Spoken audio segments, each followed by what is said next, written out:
नमस्कार। शब्द विन्यास 666 के सभी सदस्यों का स्वागत और अभिनंदन। अभी तक आपने कहानी रहस्य के 3 अंकों को सुना है। आज हम कहानी का चौथा और आखिरी अंक सुनेंगे। कहानी के रचनाकार हैं उपन्यास सम्राट मुंशी प्रेमचंद जी। कहानी है सेवाश्रम के संचालक विमल प्रकाश की।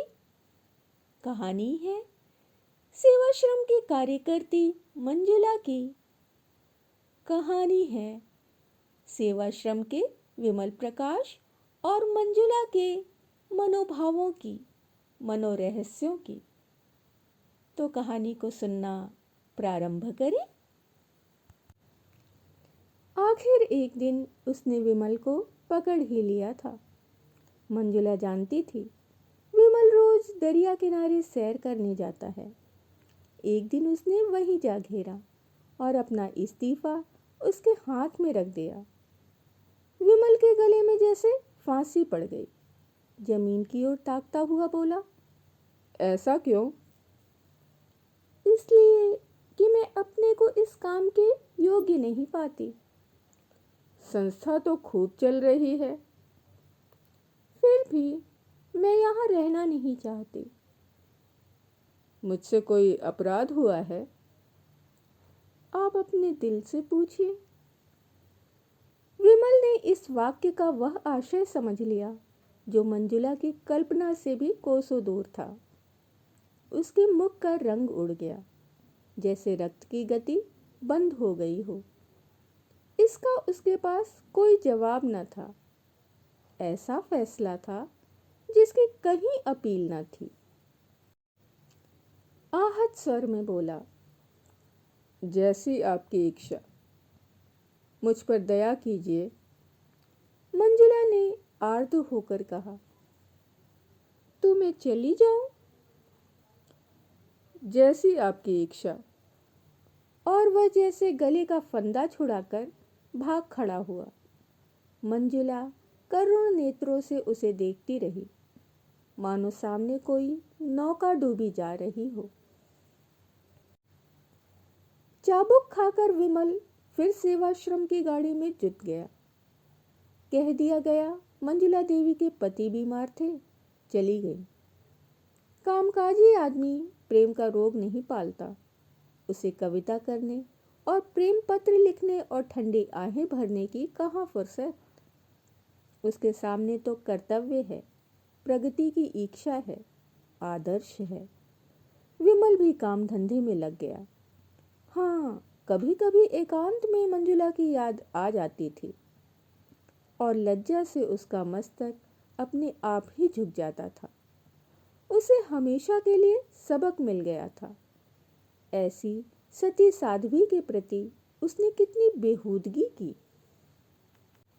3 साल गुजर गए थे। गर्मियों के दिन थे।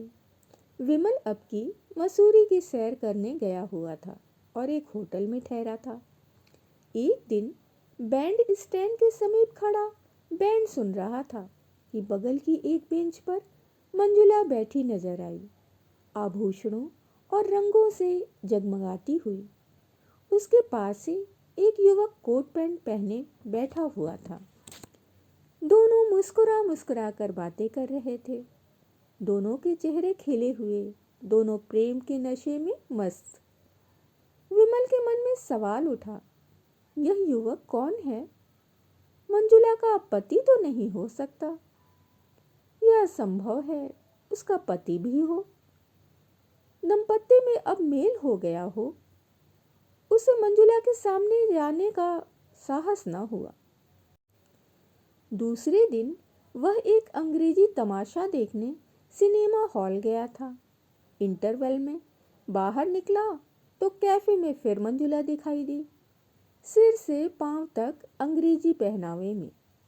वही कल वाला युवक आज भी उसके साथ था। आज विमल से जब्त न हो सकता। इससे पहले कि वह मन में कुछ निश्चय कर सके, वह मंजुला के सामने खड़ा था। मंजुला उसे देखते ही सन्नाटे में आ गई। मुंह पर हवाइयाँ उड़ने लगीं। मगर एक ही क्षण में उसने अपने को संभाल लिया और मुस्कुरा कर बोली, हेलो विमल बाबू, आप यहाँ कैसे? और उसने उस नवयुवक से विमल का परिचय कराया। आप महात्मा पुरुष हैं, काशी के सेवाश्रम के संचालक, और यह मेरे मित्र मिस्टर खन्ना हैं, जो अभी हाल में इंग्लैंड से ICF होकर आए हैं। दोनों आदमियों ने हाथ मिलाए। मंजुला ने पूछा, सेवाश्रम तो खूब चल रहा है, मैंने उसकी वार्षिक रिपोर्ट पत्रों में पढ़ी थी। आप यहाँ कहाँ ठहरे हुए हैं? विमल ने अपने होटल का नाम बतलाया। खेल फिर शुरू हो गया। खन्ना ने कहा, खेल शुरू हो गया, चलो अंदर चले। मंजुला ने कहा, तुम जाकर देखो, मैं जरा मिस्टर विमल से बातें करूंगी। खन्ना ने विमल को जलती हुई आंखों से देखा और अकड़ता हुआ अंदर चला गया। मंजुला और विमल बाहर आकर हरी हरी घास पर बैठ गए। विमल का हृदय गर्व से फूला हुआ था। आशा में उल्लास की चांदनी सी हृदय पर छिटकी हुई थी।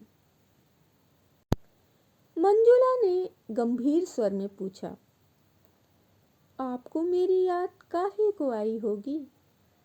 कई बार इच्छा हुई कि आपको पत्र लिखूं, लेकिन संकोच के मारे न लिख सकी। आप मजे में तो थे। विमल को उसका यह उलाहना बुरा लगा। कहाँ अभी हास्य विनोद में मग्न थी, कहाँ उसे देखते ही गंभीरता की पुतली बन गई। रूखे स्वर में बोला, हाँ, बहुत अच्छी तरह था। आप तो आराम से थी। मंजुला आर्द्र कंठ से बोली, मेरे भाग्य में तो आराम लिखा ही नहीं है मिस्टर विमल। पिछले साल पति का देहांत हो गया। उन्होंने जितनी जायदाद छोड़ी, उससे ज्यादा कर्ज छोड़ा। इन्हीं उलझनों में पड़ी रही। स्वास्थ्य भी बिगड़ गया।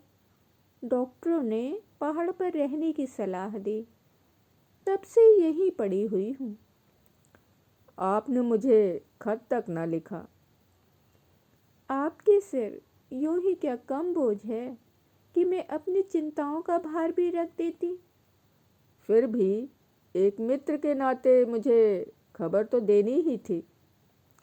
मंजुला ने स्वर में श्रद्धा भरकर कहा, आपका काम इन झगड़ों में पड़ना नहीं है विमल बाबू। आपको ईश्वर ने सेवा और त्याग के लिए रचा है, वही आपका क्षेत्र है। मैं जानती हूँ आपकी मुझ पर दया दृष्टि है। मैं कह नहीं सकती मेरी नज़रों में उसका कितना मूल्य है। जिसे कभी दया और प्रेम ना मिला हो, वह इसकी ओर लपके तो क्षमा के योग्य है। आप समझ सकते हैं उनका परित्याग करके मैंने कितनी बड़ी कुर्बानी की है, मगर मैंने इसी को अपना कर्तव्य समझा। मैं सब कुछ सह लूंगी, पर आपको देवत्व के ऊंचे आसन से नीचे न गिराऊंगी। आप ज्ञानी हैं, संसार के सुख कितने अनित्य हैं आप खूब जानते हैं। इनके प्रलोभन में ना आइए। आप मनुष्य हैं, आप में भी इच्छाएं हैं, वासनाएं हैं, लेकिन इच्छाओं पर विजय पाकर ही आपने यह ऊंचा पद पाया है। उसकी रक्षा कीजिए और अध्यात्म ही आपकी मदद कर सकता है। उसी साधना से आपका जीवन सात्विक होगा और मन पवित्र होगा। विमल ने अभी अभी मंजुला को आमोद प्रमोद में क्रीड़ा करते देखा। खन्ना से उसका संबंध किस तरह का है, यह भी वह समझ रहा था। फिर भी उस उपदेश में उसे सच्ची सहानुभूति का संदेश मिला। विलासिनी मंजुला उसे देवी के रूप में नजर आई। उसके भीतर का अहंकार उसकी लोलुपता से बलवान था। सद्भावना से भरकर बोला, देवी जी, आपने जिन शब्दों से मेरा सम्मान किया है उनके लिए आपका एहसानमंद हूँ। कहिए, मैं आपकी क्या सेवा कर सकता हूँ? मंजुला ने उठते हुए कहा, आपकी कृपा दृष्टि काफ़ी है। उसी वक्त खन्ना सिनेमा हॉल से बाहर आता दिखाई दिया। तो ये थी मुंशी प्रेमचंद जी की कहानी रहस्य। आपको कैसी लगी? कमेंट्स के जरिए हमें अवश्य बताएं। यदि आगे भी आप प्रेमचंद जी की किसी कहानी या उपन्यास को सुनना चाहते हैं तो उसका नाम हमें अपने सुझावों के द्वारा ज़रूर दें, जिससे हम अगले अंकों में आपको उन कहानियों या उपन्यास से रूबरू करा सकें। कहानी यदि आपको पसंद आई हो तो लाइक करें, मित्रों परिवारजनों में शेयर करें, चैनल को सब्सक्राइब कर लें और बेल आइकन को दबाना बिल्कुल ना भूलें। अभी यहीं पे रोकते हैं।